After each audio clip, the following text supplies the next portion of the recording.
aquí estamos con el experto que nos apoyará para entender mejor la carta de Fernández Noroña al presidente.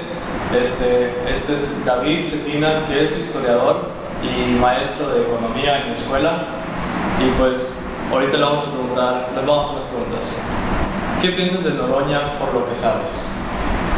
La opinión acerca de cualquier persona que conozca un poco la trayectoria de Noroña es controversial. Y uso la palabra controversial porque creo que es la mejor frase, mejor palabra para referirnos a él. Ha tenido momentos en los que ha participado en diferentes acciones y que lo benefician y que otras veces pues no tanto. Noroña es un personaje de la izquierda mexicana, y esta izquierda que me parece que aún está tratando de consolidarse, entonces creo que está muy fragmentada. Es importante decir esto porque la carta que él escribió deja ver esta postura obviamente izquierdista acerca de su opinión sobre la llamada reforma energética, este conjunto de leyes que pretende aplicar Enrique Peña Nieto y que responden a un modelo económico que se llama neoliberalismo. El neoliberalismo va de la mano con ciertos elementos, pero principalmente con privatizar. Y entonces, siguiendo esta dinámica, el presidente Enrique Peña Nieto está buscando alguna manera de, aunque ellos mismos no le llaman privatizar, le llaman como que incluir a la participación privada. Los detractores, como lo es Noroña, el presidente, creen que eso es privatización. Es entonces que, partiendo de eso, él ha hecho esta carta. La carta me parece que está muy bien redactada. Yo concuerdo con la mayoría de las cosas que dices, salvo con algunas excepciones, pero creo que Noroña es en realidad un mal político, pero que tiene ideas bastante interesantes, muy válidas. Eso es lo que creo. Sí. Okay. De los números, todas las cantidades que vienen de la carta, ¿estás de acuerdo con ellas? O sea, ¿te parecen correctos? En su mayoría sí, aunque no todos. Sí me parece correcto de los beneficios que traería producir el petróleo aquí en México. Él habla acerca de, es más de una crítica acerca de las opiniones que existen de que en Pemex no puede, que en México no existe la industria petrolera desarrollada y que la que existe no puede desarrollarse más allá, que necesitaría ayuda. Él dice que eso no es cierto. Me parece que eso que dice es cierto. La industria petrolera en México, si bien tiene muchos problemas, creo que podría empezar a trabajar hacia sí misma. Y digo esto porque los números que presenta desde el porfiriato, hasta el porfiriato, o sea, hace 100 años, la mayoría de todos estos decenios, y 60 sobre todo en los últimos, me parece que los números son correctos. Pero esos números correctos dicen, por ejemplo, si nosotros transformásemos el petróleo en México, nos beneficiaríamos más con un 16%, unos 40 veces más si lo hiciéramos en petroquímica. O sea, si procesáramos ese petróleo que no procesamos, nos redituaría. Eso es perfectamente lógico. Ahora, me parece que se saltan algunos elementos para llegar a eso. No es tan fácil como decir, vamos a producir petróleo, o vamos a hacer gasolina, o vamos a hacer plásticos. Se requieren muchísimas más cosas. Es con lo que no estoy de acuerdo. O sea, si bien él establece un ideal, este ideal como que no logra aterrizarlo, porque es fácil decir vamos a construir 5 refinerías, pero ¿qué implicaría construir esas 5 refinerías? Creo que eso es lo que le falta.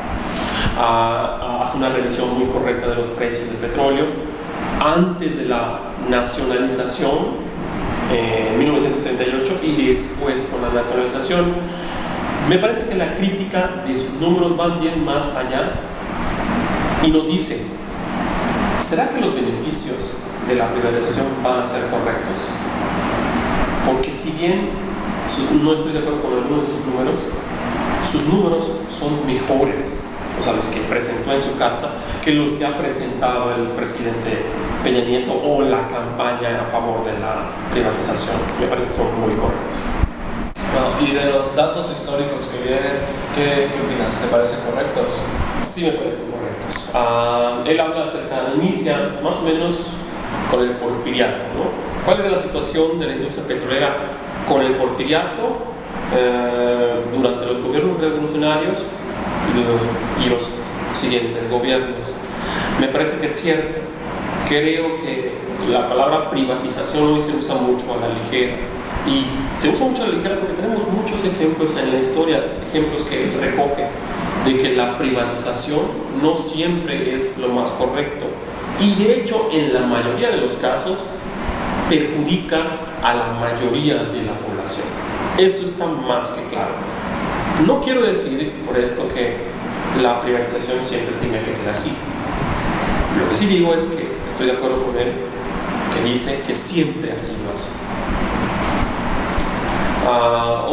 Otro dato histórico importante que hay que recalcar de lo que dice es qué sucedió después de la nacionalización del petróleo. ¿Cómo estábamos antes y cómo estamos después? Sí, se mejoró el nivel de ingresos que teníamos los mexicanos porque el petróleo empezó a llegar directamente al gobierno. Además, durante la década de los 50 hasta los 90, la construcción de lo que es Pemex es totalmente cierta. O sea, Pemex hoy por hoy es una de las empresas más redituables del mundo, una de las más grandes, de las más importantes. ¿Y dónde queda el discurso de que está en una crisis? O sea, ¿es cierto que está en una crisis, que Pemex necesita de algo más, o tal vez una reconfiguración podría ayudarla? Yo soy más partidario, junto con él, de que la reconfiguración sería mejor que la privatización. ¿Y piensas que es verdad que México no puede hacer sus propias refinerías? Como dice... Sí, es totalmente falso, totalmente falso. México puede hacer sus refinerías, puede tomar las decisiones que necesite. Esto me refiero al plano económico, o sea, puede solventarlas, podría pagarlas, se tendría que hacer un esfuerzo, pero a final de cuentas sí pueden lograrse. Ahora, el problema de esta pregunta, más bien de esta respuesta, está en que existen presiones políticas internas y externas que evitan o que no les gustaría que esto sucediese, sobre todo, se me viene a la mente Estados Unidos. La presión de estas empresas privadas, empresas petroleras, son tan fuertes, sobre todo en México. ¿Por qué en México? México es uno de los, me parece que es el segundo o el primero, o está entre los primeros 5 lugares de los países que más importan gasolina. Imagínate que un día para otro, o no de un día para otro, pero que eventualmente dejemos de consumir este producto, más bien importar este producto, sería un golpe bastante fuerte para los bolsillos de muchos empresarios, la mayoría de ellos estadounidenses, hay una presión muy clara, me parece, aunque no se diga y no se hable, sobre qué es lo que deben hacer los gobiernos mexicanos. Y lo digo por la opinión de muchas personas alrededor del mundo, ¿no? La presión por el petróleo o las guerras del petróleo son un ejemplo claro de esto. O sea, cuando los intereses de un país entran en conflicto con otros, generalmente el más fuerte presiona al más débil. En este caso, los Estados Unidos tienen una economía muchísimo más desarrollada y que obviamente la economía mexicana depende de él. Entonces la presión está allá y me parece que esa es una de las razones por las cuales no se cambiaría. Sí. Pues ya sería todo. Muchas gracias por ayudarnos, por dar tu opinión. Muchas gracias. Lo dejé, mi opinión no es de un experto, pero al menos tengo una pequeña opinión. Gracias.